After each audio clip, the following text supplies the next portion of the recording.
After learning of wife's affair, I destroyed her plans and served the divorce over dinner.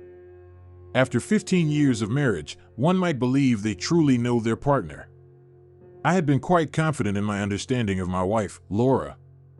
I thought I was familiar with her daily routines, her idiosyncrasies, and even her occasional mood swings, along with her midweek indulgences that often justified a shopping bag or two. However, an email I received on an otherwise ordinary Tuesday afternoon revealed a different reality. The subject line simply read about yesterday. I assumed it was one of those courteous reminders she sometimes sent, perhaps regarding a forgotten dry cleaning or a nudge to set out the trash cans for collection. Upon opening the email, I was struck by an unexpected wave of emotion. Initially, I could not identify it. Anger would come later, but this feeling was something more peculiar. The email was succinct, yet its implications were clear. She had addressed someone as darling and expressed gratitude for an incredible day. The message continued with a few personal details about missing their time together, and most tellingly, it concluded with "Your lady." The language was far too intimate, far too familiar, and that's when the realization hit me: Laura had not intended for me to receive this message. At first, I entertained the notion that it might be a prank, a bizarre mistake, or a poorly executed joke. I anticipated a follow-up email, perhaps an embarrassed correction, but it never arrived. The more I scrutinized the words, the more I confronted the harsh reality before me: Laura was involved in an affair. I found myself fixated on the screen, each line piercing deeper than the last. It felt like a scene from a film, an accidental email sent to the wrong recipient, a mundane technological error that inadvertently exposed a concealed betrayal. This was the kind of narrative I had encountered in novels, but living it was an entirely different experience. Once the initial shock subsided, I leaned back in my chair, surveying the office as if someone else might witness my world unraveling. It would have been simple to head to the nearest bar, to drown my anger and confront her with accusations until she had no option but to confess. Yet, that was not who I was anymore. I had come to understand early in my life that emotions often obscure rational thought. Confronting Laura without concrete evidence could lead to negative repercussions. She might either refute my claims or, worse, twist the narrative to portray me as the insecure one. Therefore, I resolved to approach the situation differently. If Laura intended to disrupt my life, I would ensure that the consequences were mutual. Reflecting on the past few months, I sought to identify any subtle signs that might have indicated her infidelity. Certainly, there were her late nights and numerous work meetings, but given her profession in real estate, known for its unpredictable hours, it was easy to dismiss these as mere occupational demands, especially when she returned home with a bright smile and tales of her day at showings. However, in hindsight, it became clear how oblivious I had been. While I remained at home each evening, quietly accepting her busy schedule, Laura was out showcasing properties, seemingly relishing more than just the open houses with an unidentified lover. I was determined not to allow her to perceive me as an unsuspecting fool any longer. I would approach this situation with caution, seeking to uncover who she was involved with, the duration of the affair, and the extent to which she would go to maintain this secret. The prospect of witnessing her discomfort and frantic attempts to cover her tracks was something I found worth anticipating. Taking a deep breath, I closed the email and returned to my work, feigning normalcy while a plan began to take shape in my mind. I would allow her to believe she had evaded detection, to continue her charade, but from that moment forward, every smile and every declaration of love would be a meticulously calculated element of my retribution. When Laura returned home that evening, I executed my plan flawlessly, maintaining a facade of normalcy and even inquiring about her day. I could sense her cheerful demeanor, almost radiant, and part of me was tempted to ask if she had encountered anyone intriguing the previous day, just to witness her reaction. However, I recognized that patience was essential. Instead, I smiled, nodded at all the appropriate moments, and proceeded with our nightly routine as if nothing had changed. That evening, as she peacefully fell asleep beside me, I remained wide awake, my mind a tempest of possibilities. Laura, blissfully oblivious, likely dreamt of her upcoming meeting, while I harbored my own intentions. I was determined to uncover every aspect of her hidden secret, right down to the last text message. When the moment was opportune, I would ensure her world crumbled just as she had shattered mine. The following day, I contacted a local detective agency seeking someone experienced in handling infidelity cases. It was a call I had dreaded making, one that left no room for uncertainty. I did not require their reassurance. I had already come to terms with what I had witnessed. However, I needed undeniable evidence, and I was prepared to pay any price to obtain it. The agency assured me they would commence tracking her movements immediately and provide daily updates. The process felt clinical, almost detached, which was precisely what I required. The emotions of anger and hurt were secondary. This was a matter of strategy. Revenge, when executed with precision, would be far more gratifying. The next day, Laura left for work with her customary cheerful farewell and a quick kiss on my cheek, completely unaware that her every move would be monitored. Soon, I would possess all the information necessary to confront her with the truth at a time, place, and manner of my choosing. As I observed her drive away, I recognized that this was merely the beginning of my plan. I had always envisioned detective agencies as the stuff of novels, featuring gritty characters in trench coats, uttering cliches in dimly lit rooms. In reality, it was a sterile office with a friendly receptionist who accepted my payment and assured me they would be in touch.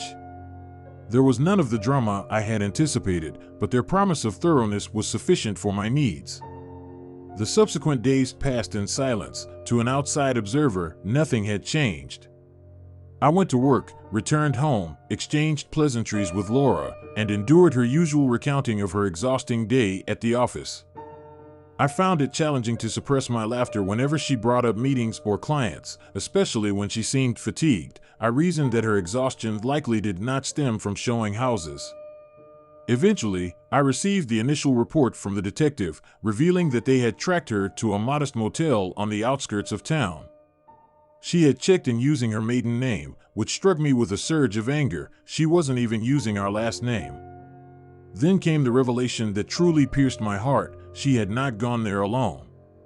A man, slightly older than I, had accompanied her, dressed in business casual attire, the type one might expect to see on a golf course during a Saturday afternoon. The detective provided a photograph, a blurry image of him with his arm around her waist, while Laura looked up at him with a smile I had not seen in years. The man was identified as Greg Winters, a mid-level financial advisor residing just a few streets away. I recognized him vaguely. We had exchanged nods at neighborhood gatherings and engaged in small talk at the occasional backyard barbecue. I had never perceived anything remarkable about him, yet here he was, significant enough to transform my wife into someone I barely recognized. I spent hours scrutinizing that photograph, committing every detail of their body language to memory, the familiarity, the ease with which they interacted, Laura practically radiating joy as if they had not just entered a disreputable motel.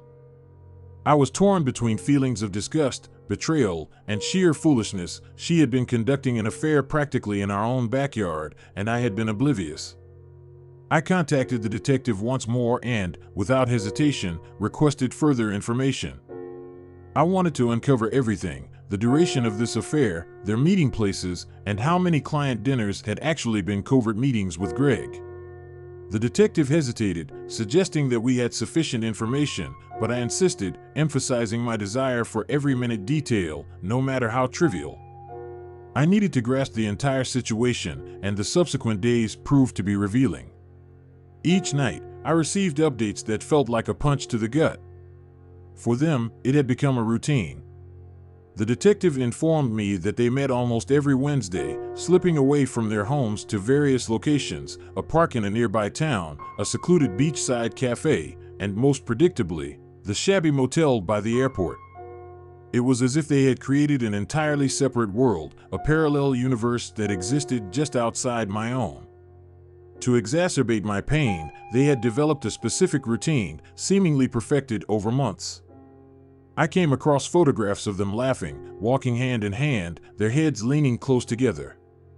There was a familiarity in their interactions, the kind that I had believed was exclusive to our marriage. On the third day of surveillance, the detective presented me with a comprehensive report in a manila envelope, accompanied by a thumb drive. The drive contained video footage of them in the motel lobby, sharing a brief kiss and laughing before ascending the staircase. I did not watch the entire recording, only enough to confirm what I had already suspected. Greg was not merely a fleeting crush or a passing fancy, he was Laura's boyfriend. He was the man she had chosen over her devoted husband. Despite the anger this revelation stirred within me, my determination only grew stronger. If anything, this information simplified my plan. I had gathered all the necessary details, every piece of evidence, every meeting place, and every display of affection meticulously recorded and organized. Laura was evidently convinced that I would remain unaware indefinitely. She was prepared to jeopardize our marriage based on my perceived naivety. I, however, was more than ready to take advantage of that gamble. When the following Wednesday arrived, it required all my self-restraint not to confront them at the motel myself. I yearned to face them both immediately, to witness their expressions as they realized their deception had been uncovered. Yet, I refrained, understanding that it would be too simple for her to twist this into an innocent misunderstanding if I acted too soon. The execution had to be flawless. As I drove home that evening, I reflected on how much Laura had taken for granted. She likely believed I would never uncover her true nature. I recalled the small details, the anniversary dinners, her genuine surprise at the jewelry I had given her over the years, and her carefree laughter during our family gatherings. All of it was a facade, meticulously crafted to keep me complacent, and it had succeeded. I parked in the driveway and took a moment to steady myself. If I were to carry out my plan, I could not afford to let my composure falter. Upon entering the house, I greeted Laura as I typically would and placed a quick kiss on her cheek. She looked up, smiled, and for a fleeting instant, I thought I detected a hint of guilt, but it disappeared as swiftly as it had come. "Long day?" I inquired, maintaining a light tone. She sighed and nodded. "Yeah, another long one." That smile returned, a subtle trace of satisfaction lingering on her lips. I nodded in sympathy, concealing my disdain beneath a facade of mild curiosity. "I can imagine those late nights must really take a toll on you," I remarked, allowing the comment to linger as I assessed her reaction. Laura, however, did not falter. She merely shrugged, a quick dismissive gesture as if I had inquired about the weather. I observed her closely as she moved about the kitchen. Engaged in the preparations for dinner, she remained oblivious to the fact that her carefully organized client meetings had become transparent to me. As she recounted her day, I experienced a twinge of satisfaction, recognizing that she believed she had constructed a world where she could navigate freely, shielded from repercussions. However, that evening, as she nestled into bed beside me, she would soon discover the fragility of her illusion. I lay awake, burdened by the weight of the detective's findings, the photographs, videos, and timestamps, each serving as a damning piece of evidence against her deceit. The only task remaining was to determine how to wield this information. I understood the necessity of meticulous preparation, selecting each word and action with care. Merely exposing the affair would not suffice. I aimed to dismantle the entire facade she had created. I wanted her to experience the same disbelief, shock, and sense of powerlessness that I had endured. Thus, I maintained my facade as the unsuspecting husband, nodding in agreement whenever she spoke of her work, allowing her to believe that her life remained intact and that I was still ensnared in her web. She would never anticipate the truth. As I drifted into sleep, a singular thought crystallized in my mind. I would permit her to continue digging her own grave, and when she was ready to emerge, I would be there to reveal just how deep she had sunk. The following morning, after yet another night of pretending everything was normal, I resolved to investigate Greg Winters more thoroughly. I had the fundamental information from the detective's report, but I needed to understand the character of the individual who had so easily infiltrated my life. Greg and I were merely acquaintances. We exchanged nods at neighborhood gatherings and engaged in polite small talk when our paths crossed. However, he had never impressed me as someone extraordinary, just a financial advisor leading a perfectly ordinary suburban existence. It was disheartening to realize that he had exploited that familiarity to remain unnoticed by me. On a whim, I drove by his office that afternoon. It was a nondescript building in the downtown area, shared with other law offices and consulting firms. I had passed it before, but today it felt different, almost foreboding. I was struck by how mundane the lives of those who harm others can seem from the outside. This man likely went to work each day in a crisply pressed shirt, advising his clients on financial management with a calm, trustworthy smile that he had likely perfected over the years. A respectable family man, a financial advisor, someone on whom you could rely. That weekend, I unexpectedly encountered Greg at a barbecue hosted by our neighbor Ron. A small part of me wished he would make a mistake, revealing some trace of guilt, but he remained as composed as ever.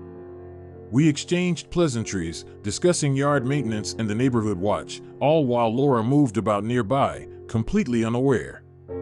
It required immense restraint not to confront him on the spot. Instead, I concealed my fury behind a calm and polite demeanor.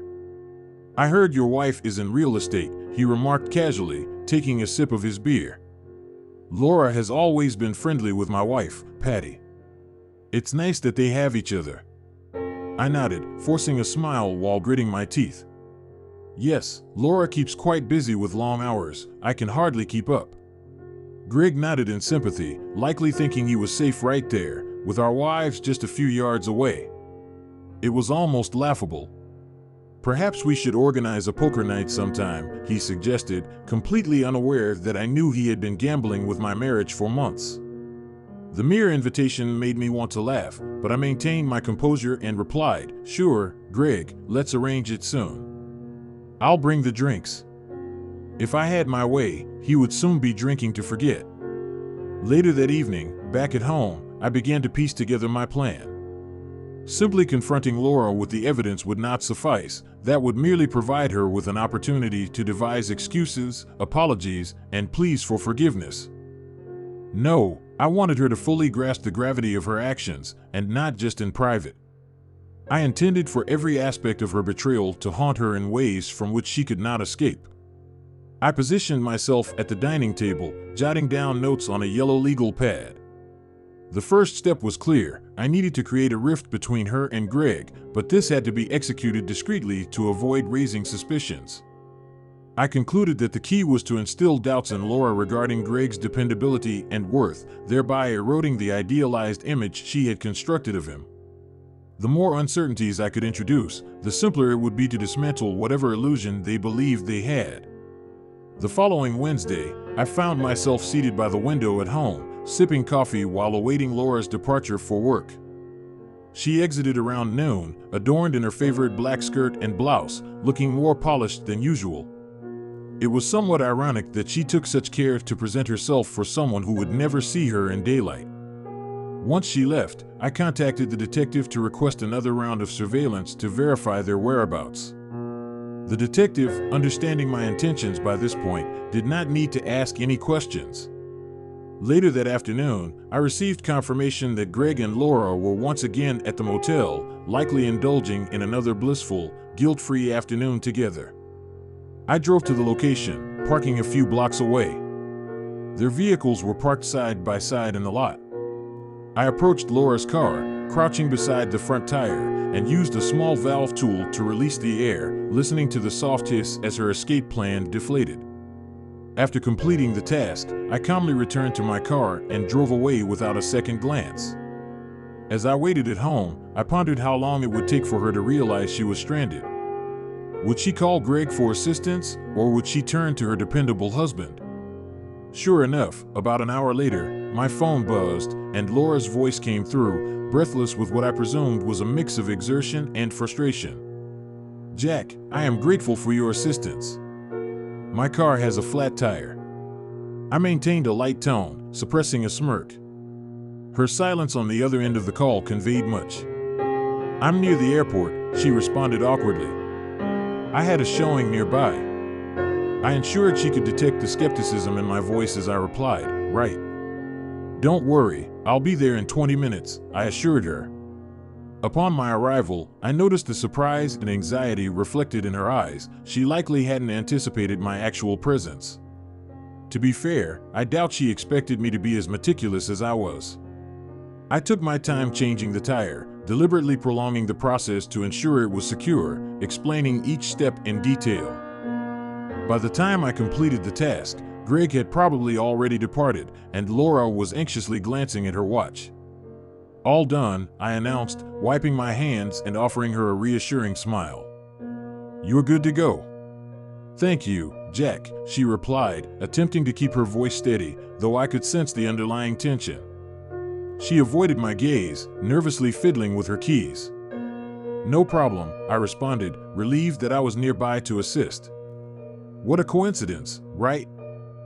Laura managed a tight-lipped smile, and I recognized that I had left her with lingering doubts, a question mark that would resonate in the quiet moments that followed. The next time she contemplated the idea of slipping away, she would have to consider whether I would appear again, and that was merely the beginning. Over the following days, I meticulously outlined the next phase of my strategy, ensuring that she remained uncertain. I intentionally returned home earlier, prepared dinner, and tidied up the house, providing her with no reason to suspect that I was onto her. I even surprised her with a lavish bouquet of flowers at her office, which completely took her by surprise. "You didn't have to do that," she remarked that evening, offering a smile that I would have believed to be sincere had I not been aware of the truth. "Why not?" I replied with a casual shrug. "I just wanted to show you how much I value you." For a brief moment, her smile faltered, and I detected a hint of guilt in her eyes, but she quickly regained her composure, murmuring a thank you as she placed the card into her purse. By the end of that week, it was evident that my actions were having an impact. Laura appeared more tense than usual, increasingly withdrawn, as if she were anticipating an inevitable revelation. I made it a point to observe her closely, noting the subtle changes in her behavior, the way she hesitated before responding to questions and the way she glanced at her phone, as if expecting something to occur. For the time being, I was satisfied to keep her in suspense. With each act of kindness, each lingering embrace, and gentle smile, I was tightening the noose, ensuring that when the moment arrived, she would fully comprehend the extent to which she had been manipulated, and I was certain that once she realized, there would be no escape for her. The more I observed Laura, the more intriguing her reactions became. It resembled watching a child attempting to conceal a falsehood. Each movement was just a touch too cautious, and every smile appeared slightly forced. She likely believed she was successfully masking her anxiety, yet I perceived everything, and it was unfolding perfectly. As Wednesday arrived, I positioned myself by the window in our living room, feigning interest in a book while, in truth, I was monitoring her car as it exited the driveway. She wore a navy blue dress that I had gifted her last Christmas, her hair elegantly pinned up, presenting herself as if she were about to meet a significant client. In a sense, she indeed was. I observed her vehicle vanish around the corner before I picked up my phone to make a brief call to the detective agency. They had already verified her meeting with Greg for that day, but I sought more than mere photographs. I required them to investigate further, to follow her inside and document everything. The individual on the other end assured me he would make the necessary arrangements, albeit for an additional fee. "Money is no object," I responded, "just ensure I receive all the information." Earlier that morning, I had contacted the motel where their meeting was scheduled, posing as someone needing to book a room for a business trip. The manager was eager to assist and provided me with all the pertinent details, including the name of the receptionist on duty and the ease with which their computer system could be accessed with the right incentive. A little extra cash persuaded him to allow the detective to install a discreet hidden camera in the room reserved by Laura and Greg. This setup would be temporary, of course, just sufficient to capture their clandestine affair in high definition. That evening, after yet another night of maintaining the facade of normalcy, I received the footage in a secure online file from the detective agency. I poured myself a drink, settled into my chair at the computer, and clicked on the video. There they were, sitting closely together, engaged in an intimate conversation as if they were the only two individuals in existence. Greg was laughing, his hand resting on her knee, while Laura looked at him with an expression I had not witnessed in years. They appeared genuinely happy, so at ease with one another that it was almost painful to observe. However, it was the way she gazed at him that hurt the most, that soft, adoring look she once reserved solely for me. I allowed the video to continue, capturing moments I knew would hold significance later. There was something profoundly satisfying about watching them, completely unaware of the camera, oblivious to the fact that their little world was being recorded. Each glance, each touch, each whisper served as a piece of ammunition that would prove useful in due time. When Laura returned home that evening, she greeted me with her customary warmth, a slight smile gracing her lips. I found myself wondering if she realized how transparent she had become, how every gesture betrayed her. She attempted to maintain a facade of normalcy, inquiring about my day and mentioning vague details about hers. It almost amused me how she neglected to provide specifics, relying on the assumption that I remained as oblivious as ever. I returned her smile, nodded, and engaged in small talk. "You've been busy lately," I remarked casually, observing her reaction closely. She hesitated for just a moment too long before forcing a quick smile. "Yeah, real estate's like that sometimes, feast or famine, right?" I replied, feigning interest in a magazine. "Well, I hope your client appreciates all the hard work you're putting in." I thought I detected a flicker of guilt in her expression, but she swiftly masked it, dismissing my comment with a laugh. I chose to let it slide, fully aware that every word and glance was merely adding fuel to the fire I was building beneath her. By the conclusion of that week, I resolved it was necessary to intensify my efforts.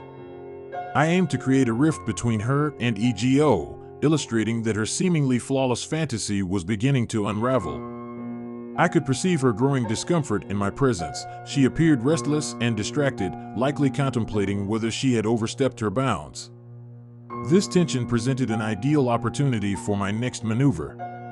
On Saturday morning, I visited a florist and ordered an extravagant bouquet of roses, her favorite. I ensured they would be delivered directly to her office, accompanied by a handwritten note that read, "For my one and only, forever yours, Jack." That evening, she returned home with the bouquet in her arms, smiling yet evidently on edge. She placed the flowers on the counter and embraced me, her tone overly appreciative as she remarked, "You didn't have to do this." I responded with a composed smile, stating, "I merely wanted to remind you of how much I value you. It has been a hectic few months for both of us."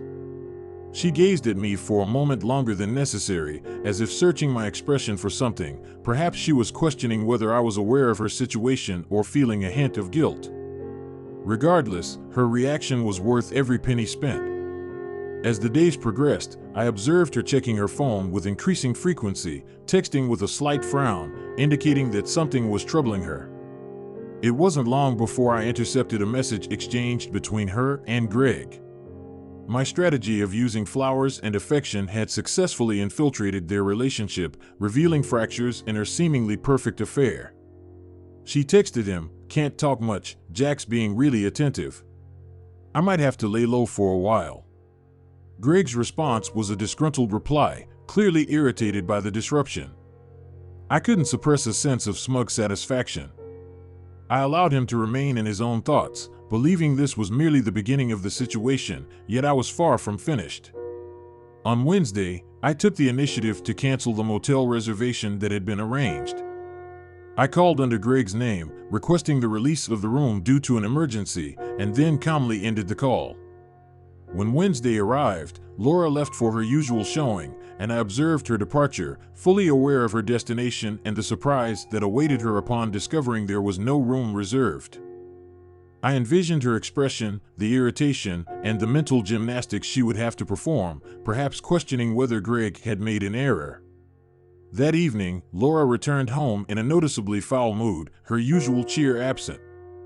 She dropped her bag with a sigh and avoided my gaze, mumbling something vague about a long day. "It must have been quite the show," I remarked, suppressing a smile. She shot me a fleeting glance, one that seemed almost suspicious, yet not enough to confront me directly. I watched her closely, noting how she struggled to meet my eyes and how her responses became terse and defensive. She was beginning to unravel. After dinner, I proposed watching a movie and deliberately sat close, placing her feet on my lap and offering her the kind of attention she likely thought I had forgotten. She appeared taken aback, her glances uncertain as if she were attempting to assess my motives. Nevertheless, I maintained my composure, playing the role of the attentive and loving husband. The following day, I intercepted another text. "I don't know what's going on with Jack lately. He's different, and it's unsettling." Greg's response was predictably self-absorbed. "It's probably just a phase. Let's meet on Friday instead." The simplicity of his reply brought a smile to my face. He believed he was in command, capable of manipulating her like a marionette. However, I had taken control and had no intention of relinquishing it. On Friday, they planned to meet at a new hotel, the Hyatt downtown. I swiftly made a call, posing as Greg, to cancel their reservation. I anticipated their arrival, only to find themselves without accommodation, and I could almost envision the irritated expression on Greg's face when Laura returned home that evening. She appeared more than just shaken, moving through the house in a daze, clearly frustrated. As she ascended to bed, she cast me a glance that was both inquisitive and apprehensive. I locked eyes with her for a moment, allowing her to ponder the extent of my knowledge. I sensed the power dynamic shifting, tilting in my favor with each passing day. The walls were closing in on her, and she was acutely aware of it, yet I was not prepared to release her from this predicament. No, my plans were just beginning, for this was not merely about ending the affair, it was about reclaiming what she had taken from me, piece by piece. When I was finished, she would fully comprehend the magnitude of her loss. By the following week, I could observe Laura beginning to unravel. Her once casual glances at her phone had transformed into anxious checks every few minutes, as if she were awaiting a message to soothe her nerves. She had started to avoid eye contact and seemed distracted, struggling to maintain a conversation with me and her clients. Her dinners with Greg were becoming shorter and less frequent, as he appeared to be losing patience. Their meetings had diminished, partly due to my meticulous orchestration of a series of minor yet relentless disruptions. Each disruption seemed insignificant on its own, but I understood that they were cumulatively creating fractures in the illusion Laura and Greg had built. With every act of sabotage and every foiled plan, those fractures were widening. This past Wednesday, I conceived the idea of orchestrating a more public scenario for Greg and Laura. If they intended to engage in their little affair around town, I would ensure they had an audience. From intercepting Laura's messages, I learned that she and Greg had arranged to meet at a park approximately 20 miles outside the city, away from any prying eyes. Consequently, I decided to drive there myself, parking in the same lot while remaining out of sight. I observed as they arrived, with Greg's arm casually draped around Laura's waist as they walked toward the trails, resembling any affectionate couple. Had I not been aware of their true intentions, I might have mistaken them for two lovebirds enjoying a midweek picnic.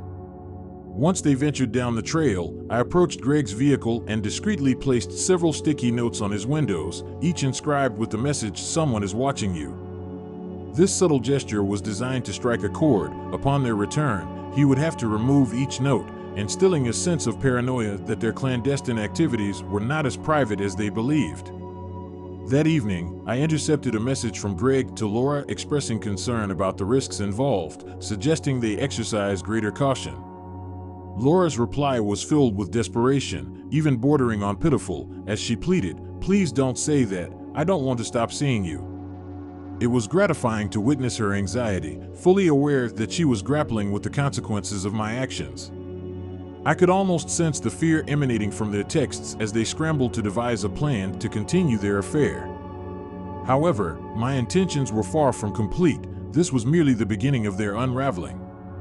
The following day, I initiated my next strategy, this time focusing directly on Laura. I had arranged for her sister, Megan, to make a surprise visit over the weekend. Given their close relationship and the infrequency of Megan's visits, I called her on Wednesday evening, adopting the role of the considerate husband, and casually mentioned that Laura would be delighted to have her stay for an extended weekend. Megan consented without a moment's thought, unaware of the turmoil I was about to unleash. On Friday morning, as Laura prepared to leave for a meeting, I casually dropped the news. "By the way, your sister is coming into town this weekend," I mentioned over breakfast, maintaining a nonchalant demeanor. "She plans to stay here until Sunday." Laura halted, her coffee cup suspended mid-air, clearly taken aback. "This weekend?" she stammered, visibly unsettled. "Yes, she called yesterday. I thought it would be a pleasant surprise," I replied, my smile concealing my true intentions. I could see the wheels turning in her mind as she quickly realized that her plans with Greg would need to be postponed once more. She managed a smile, uttering something about how lovely it would be to spend time with her sister, but I recognized the underlying fury masked by her polite facade. This was precisely the reaction I sought. As if on cue, Megan arrived that afternoon, brimming with enthusiasm and entirely unaware of the tension her visit was creating. Laura was compelled to play the role of the gracious host, smiling and engaging in conversation while struggling to suppress her frustration. At one point, when Laura stepped away to take a call, I caught a glimpse of her on the patio, speaking in hushed tones to Greg. She had been attempting to reach him since the morning to rearrange their plans, but he had remained unresponsive, likely just as annoyed as she was. I observed her pacing, her voice dropping to a near-desperate whisper. "It's just one weekend, Greg," I heard her say. "I can't just tell her to leave." I watched as her shoulders sagged in resignation, and she nodded before ending the call, her expression a blend of anger and disappointment. Meanwhile, Megan was her usual exuberant self, and I played my role as the devoted husband, preparing a lavish dinner, keeping the conversation light, and noting how Laura's discomfort intensified with each passing hour.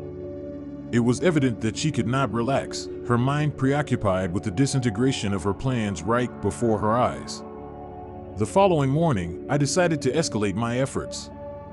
Having spent several days experimenting with Laura's phone to find a method to disable it at critical moments, today marked my first significant trial. I replaced her phone battery with a non-functional one and waited, fully aware that when she inevitably attempted to reach Greg, she would discover her phone was inoperable. As anticipated, around mid-morning, she descended the stairs, visibly frustrated and clutching her unresponsive device. She muttered about needing to charge it, and I felt a sense of satisfaction as her plans to contact Greg fell apart. "You can use the landline," I suggested, concealing my smirk. She dismissed my offer with a wave. "It's fine, I'll charge it later," she replied curtly, clearly annoyed but trying to maintain her composure in front of Megan. Throughout that weekend, Laura found herself unable to reach Greg, compelled to maintain a facade for her sister. Meanwhile, Megan was blissfully unaware of the turmoil she had inadvertently contributed to. As the weekend progressed, I observed Laura becoming increasingly agitated, her smiles appeared forced, and her laughter lacked authenticity. On Sunday evening, after Megan finally departed, I discovered Laura in the kitchen, leaning against the counter, her expression a mix of exhaustion and frustration. "Tough weekend?" I inquired lightly, observing her closely. She shot me a look that was part exasperation, part defeat. "Just busy," she replied, struggling to meet my gaze. I offered her a sympathetic nod, my tone laced with feigned innocence. "Well, I'm glad Megan could visit. You two don't see each other often enough." Yeah, it was nice," she said, her voice lacking any real conviction. I could see the cracks beginning to show, her patience wearing thin. She was ensnared in a game she was unaware she was playing, and I relished every moment of it. Later that night, after she had gone to bed, I reviewed the landline recording, my little safeguard in case she attempted to call Greg from the house phone. As expected, I found a call from Sunday morning at 7 a.m. The conversation was brief yet revealing, with Laura expressing her frustration and disappointment regarding her sister's unexpected visit. Greg, however, appeared dismissive, brushing aside her apologies with an impatient tone. "This is getting too complicated," he remarked sharply. "Maybe it's just not worth it." Laura's response was filled with desperation, almost pleading. "Please don't say that. I'll make it up to you, I promise. Just give me a little more time." She saved the recording, knowing it would prove useful later. Greg's patience was evidently wearing thin, and Laura began to panic, desperately trying to maintain control over the fragments of her affair. The following Monday, I intercepted another text from Greg. "I'm not sure we should keep doing this. It's getting too risky, and your husband seems different." Laura's reply was frantic, a stark departure from her usual composed demeanor. "Please don't end this. It's just a rough patch. I can make it work, I promise." Greg's response was curt, almost cold. "I'll think about it." Laura's once ideal affair was slipping away, and I observed as each piece fell apart. The fantasy she had constructed was turning to ash, and she remained oblivious to the fact that I was the one igniting the flames. When she returned home that evening, I deliberately sat beside her on the couch and turned on her favorite show. She glanced at me, slightly surprised, as if noticing me for the first time. "You know," I said casually, "I really am grateful for you, Laura." She blinked, caught off guard by the sincerity in my voice. Thank you, Jack," she replied hesitantly, her face flushing slightly. I leaned over and kissed her on the cheek, observing as she shifted uncomfortably, a flicker of guilt crossing her expression. She was beginning to sense that something was amiss, that the ground beneath her was shifting, yet she still had not connected the dots. She believed she was the one in control, but I understood it was merely a matter of time. Her affair was hanging by a thread, and soon enough, I would be there to sever it. At this point, Laura was engulfed in a perpetual state of anxiety. Her once meticulously managed double life was beginning to unravel, and I could perceive the burden of it in every fleeting glance, every exasperated sigh, and every anxious check of her phone. Greg was becoming increasingly distant. Their once thrilling affair was now strained by my carefully orchestrated interruptions, and Laura was desperately attempting to maintain her composure. I recognized that it was time to escalate the situation. The following Wednesday, Laura scheduled another meeting with Greg, resolute in her efforts to salvage their relationship. She believed she was being discreet, communicating through hurried, coded messages. However, due to the email forwarding system I had established on her laptop, every detail of their upcoming encounter was delivered directly to me. They had decided to meet at a different hotel this time, a more upscale venue downtown, the Hyatt. She seemed to think that a change of location would alleviate the tension, as if a new setting could mend their deteriorating affair. I resolved to ensure that it would be an unforgettable evening for her. That morning, I contacted the Hyatt under Greg's name and canceled their reservation. I could vividly imagine Laura and Greg arriving, only to be informed at the front desk that their room was no longer available. However, my intentions extended beyond merely canceling their reservation. I aimed to heighten the drama, illustrating to Laura that her idealized fantasy was morphing into an inescapable nightmare. On the evening of their planned meeting, I made a reservation at the High Restaurant. Dressed in my finest suit, I arrived just in time to observe Laura and Greg entering the lobby below, exchanging confused and irritated glances as they conversed with the receptionist. I noticed Greg gesturing animatedly, clearly frustrated, while Laura appeared helpless, her eyes scanning the area, likely searching for a way to salvage the evening. After witnessing their unsuccessful check-in from a distance, I proceeded to the restaurant and took a seat at a table with a clear view of the lobby. As I sipped my wine, I watched them step away from the front desk, visibly upset. Greg was walking back and forth, frequently checking his phone, undoubtedly searching for nearby hotels, but it appeared they were all fully booked. Laura's shoulders drooped as she quietly suggested they call it a night. I could sense her frustration, yet the disappointment etched on Greg's face was even more gratifying than I had anticipated. He seemed on the verge of leaving her right then and there. I lingered at the restaurant longer than necessary, relishing the moment and the realization that I had introduced yet another fissure into their so-called relationship. By the time I returned home, I was already eager to witness their messages unfold in real time. Sure enough, by morning, I intercepted an email exchange that painted a rather satisfying picture. Greg was irate, questioning why she hadn't confirmed the room, his impatience evident in his words. Laura's reply was frantic and defensive, insisting she thought he had taken care of it and asserting it was not her fault. Throughout the day, they exchanged several more messages, each one increasingly tense and accusatory, revealing the growing strain between them. I observed as their idealized fantasy, the meticulously crafted getaway they had envisioned, began to disintegrate under the burden of distrust and frustration. Yet, I was not finished. With the Hyatt incident still fresh in their minds, I decided to introduce another layer of turmoil into their lives. That Friday, I contacted Greg's office, pretending to be a concerned friend of his wife. I insinuated that he had been seen with another woman and suggested that his behavior warranted scrutiny. This was sufficient to sow a seed of suspicion, ensuring that his wife would be more vigilant regarding his actions from that point forward. I wanted him to experience the same sense of paranoia and anxiety. Laura had been living with the tension of my plan for weeks, and the final component was set to unfold later that week. While monitoring Laura's emails, I discovered that she and Greg were attempting to arrange a last-ditch meeting, this time at Greg's lake house, far removed from the city and any familiar surroundings. It was evident that they both recognized this as their final opportunity to salvage whatever remained of their affair. However, I was determined to prevent them from enjoying their little escape. On Saturday morning, I casually informed Laura that I would be skipping my usual golf game, explaining that I had promised her sister, Megan, we would spend the day together. I observed her expression change as she processed this information. Her initial surprise quickly morphed into visible frustration. She had been relying on my absence to facilitate her rendezvous with Greg, and now that avenue was obstructed. "Oh, I thought you had golf today," she remarked, forcing a smile. "Yeah, I decided to switch things up.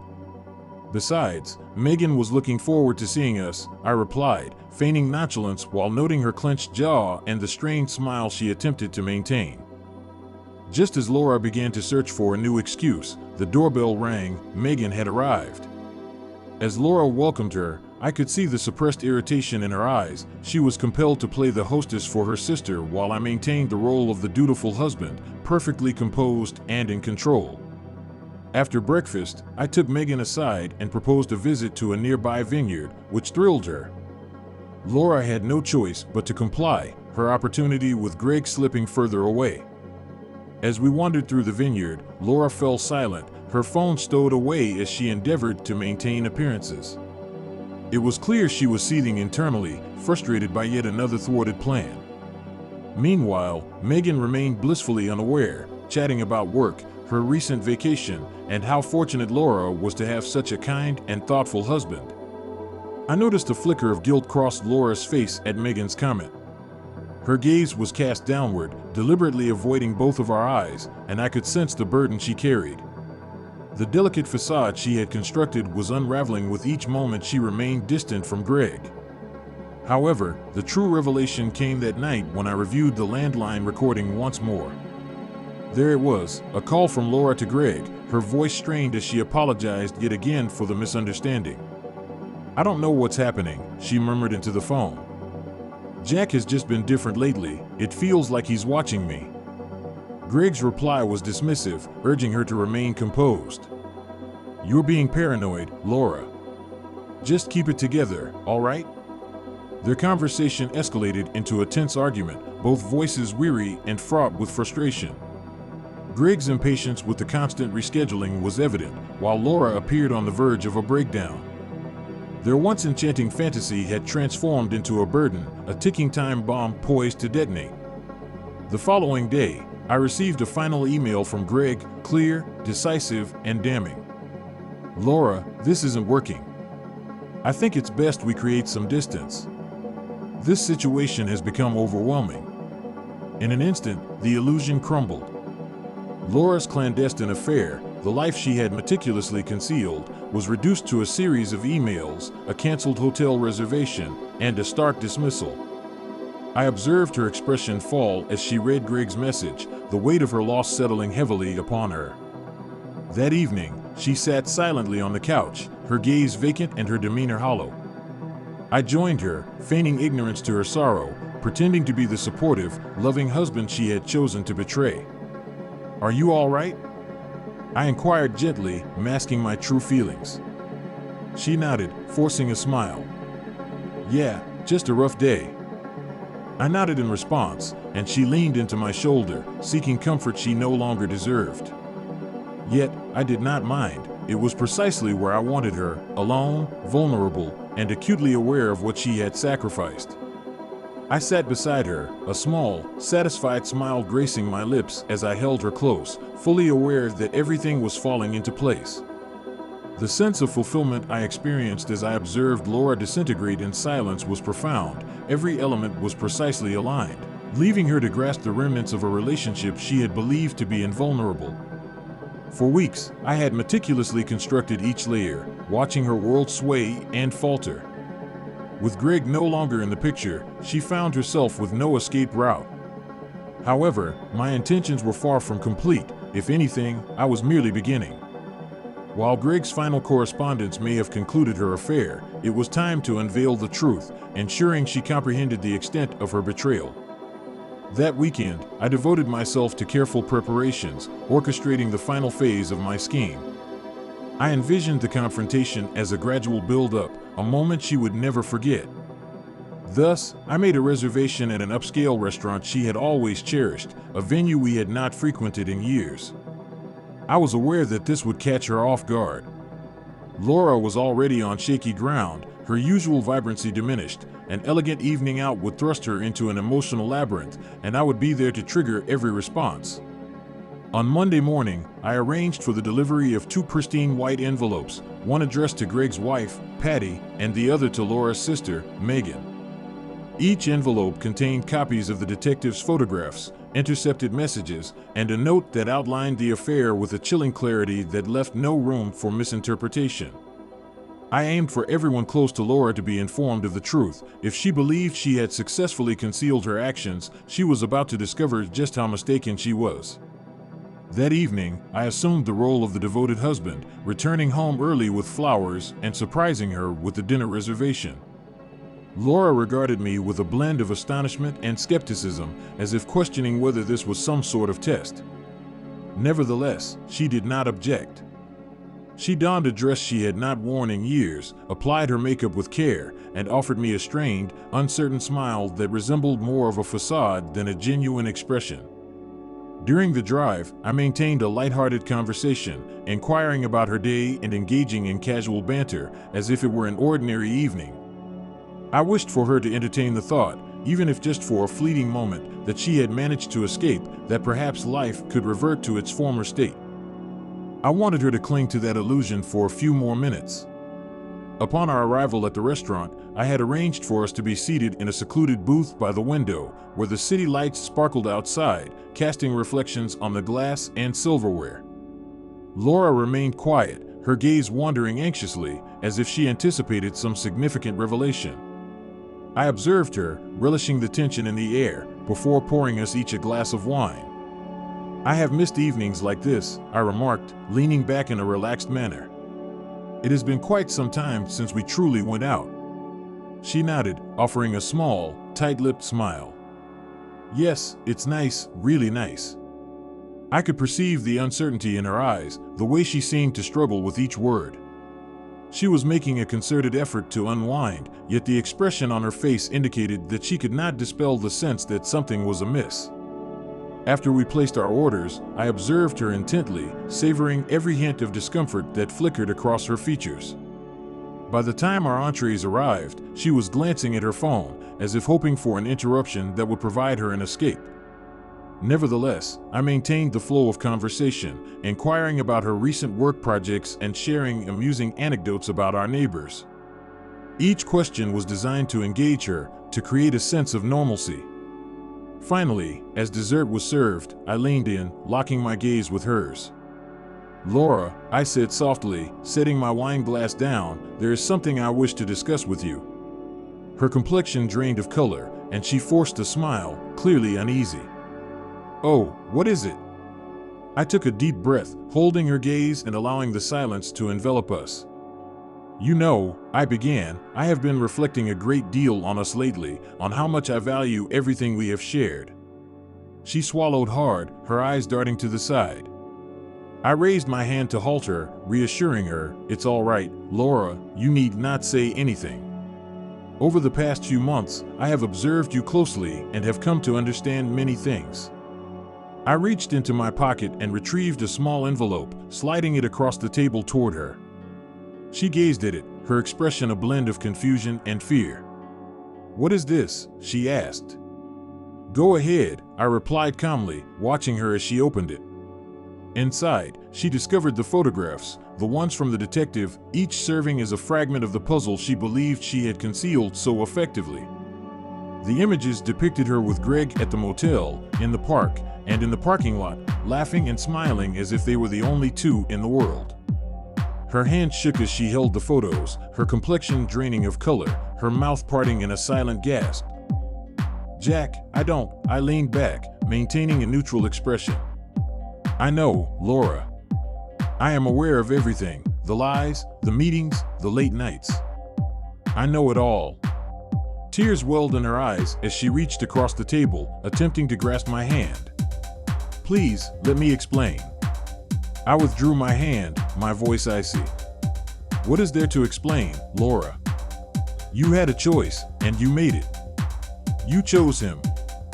You chose to betray everything we built together." She stuttered, her voice breaking. "Jack, I'm so sorry." I was confused. I interrupted her, my tone low and controlled. "Do not insult me. You were fully aware when you sneaked around, sent texts, and hid hotel reservations. You knew precisely what you were doing." Tears streamed down her face as she covered her mouth, trying to suppress a sob. "Please, Jack, it didn't mean anything. It was a mistake. I was weak, but I love you. I truly do." I laughed, the sound cold and hollow. "You believe you love me, Laura? No, you loved the thrill of having your cake and eating it too. You relished the excitement of deceit, of having something on the side. You did not love me." She remained seated, trembling, her shoulders hunched and her complexion devoid of color. I allowed her to sit in silence, letting each word resonate and allowing her to grasp the gravity of her actions. Then, with a subtle smile, I signaled to the waiter. Laura's brows knitted together in confusion, her tear-filled eyes flickering toward me in search of understanding. It was then that she noticed him, the waiter, approaching with a silver tray, moving with deliberate and practiced elegance. Atop the tray rested a single white envelope, the divorce papers. As the waiter drew near, stopping beside her with a professional nod, Laura's expression turned pale. She glanced at me, her eyes wide with dread, then back to the envelope as if it were a venomous object she feared to touch. "Sir," the waiter said, extending the tray with a respectful bow, as requested. "Thank you," I replied, offering him a calm nod before turning my attention back to Laura. I gestured toward the tray. "It's for you." Slowly, she reached out, her fingers trembling as she grasped the envelope. Her breath caught in her throat upon seeing her name inscribed on the front. The weight of the moment struck her like a blow, her lips parting in silent disbelief as she opened it and extracted the divorce papers within. Each page was crisp, every line meticulously outlined, awaiting her signature. She looked up at me, her eyes brimming with fresh tears, her voice barely a whisper. "Jack, please, no. Don't do this." I leaned back, my expression resolute. "It's already done, Laura," I replied coldly. "You made this decision, I am merely finalizing it." Her mouth opened as if to protest, but no words emerged. She simply stared down at the papers, her face a mask of anguish as she comprehended the irrevocability of the situation. The waiter, observing the unfolding scene, gave a quiet nod and stepped back, maintaining his composure as if he had merely served dessert. "It's over, Laura," I continued, my tone low and unyielding. "Greg doesn't want you. You have shattered our marriage for a man who has already moved on. Now, you must confront the consequences of your decisions."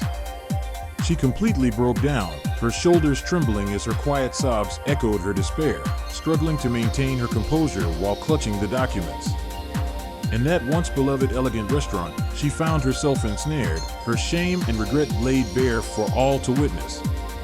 I observed her without a trace of compassion, only a sense of cool satisfaction. I had provided her with every chance to be honest, to reveal the truth, yet she opted for her illusion. Now, I was finished, and she had to confront reality. After several agonizing moments, I rose and placed a few bills on the table to settle the bill. She looked up at me, her eyes red and pleading, but I felt nothing. Her entreaties went unheard as I turned and exited, leaving her alone at that table with the wreckage of her decisions. That night, as I packed my belongings, an unexpected sense of relief washed over me. The anger, betrayal, and pain had all been consumed, replaced by a calm, steady satisfaction. The door clicked shut behind me with a gratifying finality, a sound I had long awaited. The drive to my temporary apartment was enveloped in silence, a lengthy pause that allowed me to reflect on everything that had transpired. The divorce would soon be public knowledge if it wasn't already. I had ensured that Laura's family and Greg's wife, Patty, were informed of the truth. Patty had received her own set of documents from me, meticulously outlining every affair, every meeting, every act of betrayal her husband had engaged in with Laura. Upon arriving at the apartment, the key felt cold in my hand, a small yet gratifying reminder that this marked the beginning of a new chapter. That evening, while unpacking a final box, I stumbled upon a small leather-bound notebook containing a passage I had written the night before our ultimate confrontation. No one harms me without facing consequences.